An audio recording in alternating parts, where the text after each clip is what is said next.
Welcome to Empowered Heart to Heart, where you'll hear messages of hope, conversations that heal, and interviews that empower. Well, hey, this is Coach Rhonda, and I just wanted to hop on here real quick with a word of encouragement. I went to sleep last night with a thought on my mind that I could not shake, and I woke up with the same thought again. And that thought is simply anyway. Yes, anyway. You know, so many times we are waiting for things to happen before we bust a move.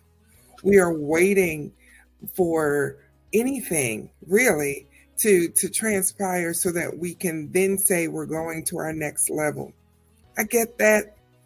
I'm all right with precaution at times. But then there comes a point in my faith where I just have to do it anyway. It's so important that we understand that, because many times we'll just freeze and not accomplish anything because we're waiting on something or someone to happen before we can do anything.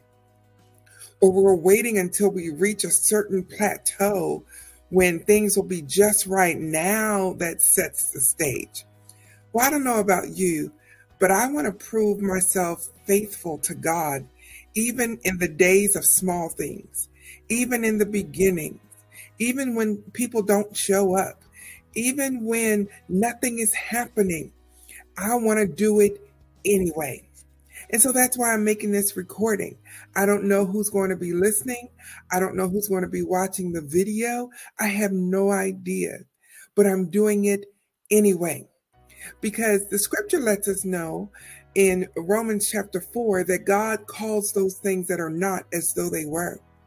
And then I started thinking about all the people, especially in the New Testament, where Jesus asked them something that seemed to be so impossible.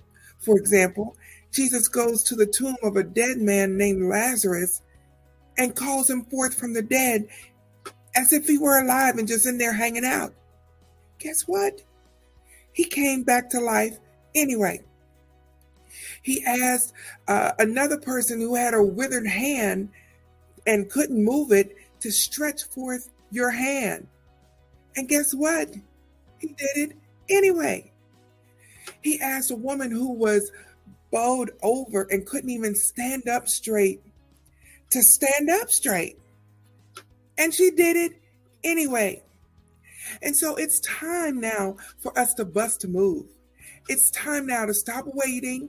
If you know that what is in your heart to do is put there by God, and God has commissioned you to do it so that it'll bless somebody else, do it anyway.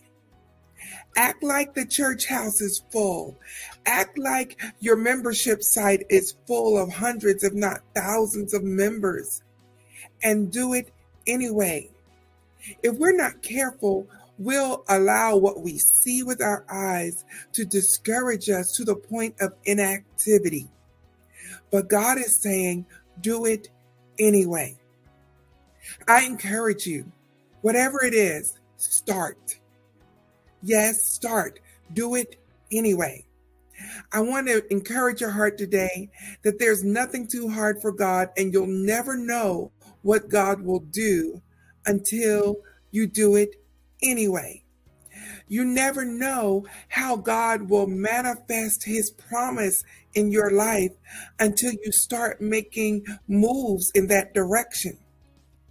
I'll leave you with this scripture. Hebrews 11:1 says, "Now faith is the substance of things hoped for, the evidence of things not seen." So until the next time, be blessed, be encouraged, but most of all, be empowered.